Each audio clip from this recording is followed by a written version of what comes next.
Welcome to online classes Bal Bharti senior secondary school Mota road Bewar. Dear students, today I am going to teach mathematics subject maths NCERT. Topic आपका है triangle Thales theorem. मैंने last time पे आपको बताई थी।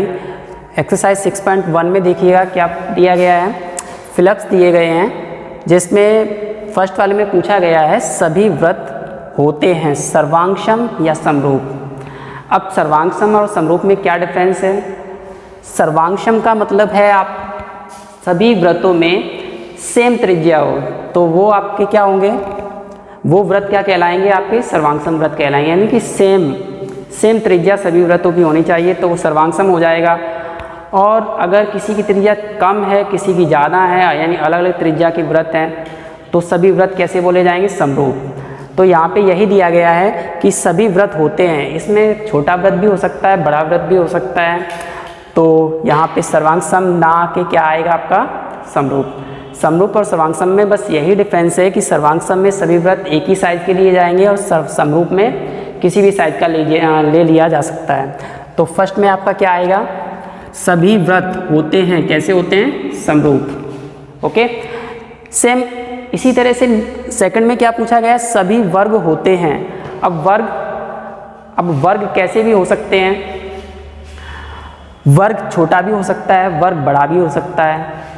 ठीक है, अगर छोटा और बड़ा वर्ग दिया गया, कहा उसको वर्ग ही जाएगा, लेकिन तब वर्ग क्या होगा, समरूप होगा। और अभी अगर सभी वर्ग एक ही साइज के हों, यानी उन सभी की साइड क्या हों, एक ही हों, तो क्या कहलाएंगे, वो सर्वांगसम वर्ग कहलाएंगे।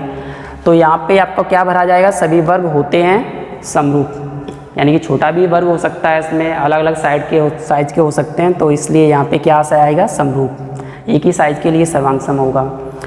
दूसरा है सभी त्रिभुज होते हैं। ठीक, इसी में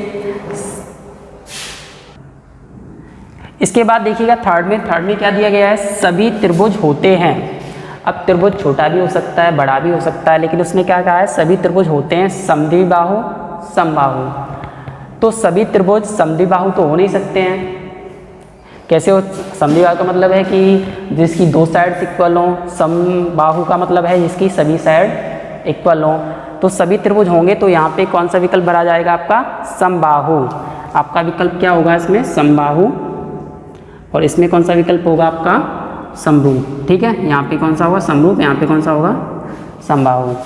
इसके बाद देखिएगा, इसके बाद है भुजाओं की समान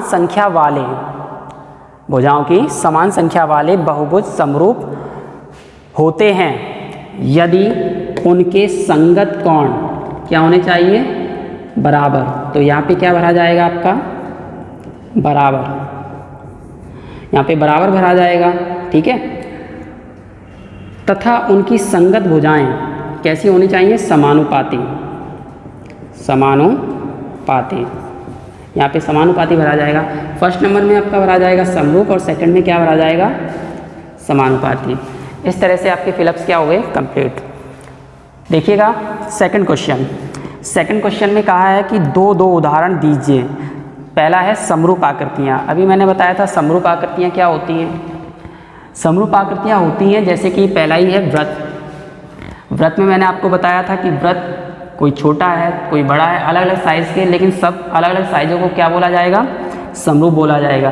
तो इसका पहला उदाहरण तो आपका हो जाएगा, इसका फर्स्ट एग्जाम्पल फर्स्ट क्या हो जाएगा, इसका वृत्त क्या हो जाएगा, सभी वृत्त कैसे होते हैं, सभी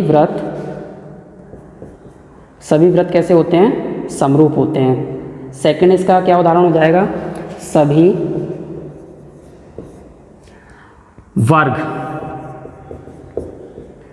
वर्ग कैसे हो जाएंगे, समरूप हो जाएंगे। ठीक है, दो उदाहरण पूछे हैं, पहला हो जाएगा सभी वृत्त, दूसरा हो जाएगा सभी वर्ग। सेकंड में उदाहरण, सेकंड वाले में ऐसी आकृतियाँ जो समरूप नहीं होती हैं, क्या हो जाएगा, जैसे त्रिभुज लिख लीजिएगा, त्रिभुज त्रिभुज और वर्ग, ये क्या नहीं होंगे? समरूप। त्रिभुज में 3 साइड होती हैं, वर्ग में 4 साइड होती हैं, तो समरूप नहीं होंगे। सेकंड इसका क्या लिख सकते हैं? सेकंड इसका लिखा जा सकता है वृत्त और त्रिभुज। ठीक है, वृत्त में कोई भुजा नहीं होती है, ये वृत्ताकार होता है, और त्रिभुज में 3 भुजाएं होती हैं, तो ये भी दोनों क्या नहीं होंगे? समरूप नहीं होंगे। ठीक है, इस तरह से आपका 6.1 का क्वेश्चन नंबर 1 और क्वेश्चन नंबर 2 कंप्लीट होता है। इसके बाद आप देखिएगा क्वेश्चन नंबर 3। देखिएगा बच्चों, निम्नलिखित आकृतियाँ समरूप हैं या नहीं। तो पहला ये क्या दिया गया है? ये आपका समचतुर्भुज है, इसमें सभी भुजाएं आपस में क्या है? बराबर हैं। 1.5 सेंटीमीटर, 1.5, 1.5, 1.5। इसमें क्या है? इसमें सभी साइड कितनी है? 3-3 सेंटीमीटर की हैं। यहाँ भी तीनों साइड आपस में क्या है? इक्वल है। ठीक है, इसमें बताना निम्नलिखित, देखिएगा स्टूडेंट्स, यहाँ पर सभी चारों साइड कितने की हैं? 1.5 सेंटीमीटर की। यहाँ पे सभी साइडें कितने की हैं? 3 सेंटीमीटर की।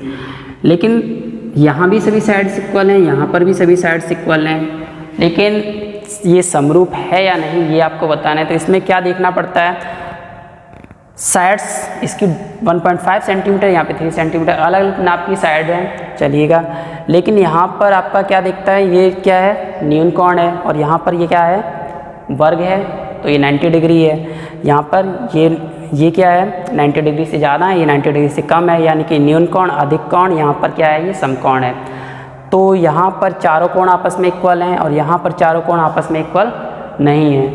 तो इसकी सभी कंडीशन के आपस में इक्वल नहीं है, तो इसलिए यहाँ पे सर्वांग तो होगा नहीं। और समरूप में क्या होता है? एक ही जैसा साइड देखा जाता है। तो ये यहाँ पे आपका है समचतुर्भुज। क्या है? समचतुर्भुज।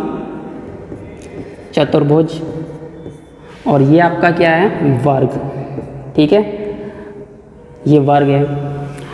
तो ये समचतुर्भुज है, ये वर्ग है, तो ये समचतुर्भुज है, ये वर्ग है, दोनों अलग अलग हैं, तो इसलिए यहाँ पे क्या नहीं होगा? ये दोनों समरूप नहीं होंगे। ठीक है, ये दोनों समरूप नहीं होंगे। ठीक है, यही बताना था।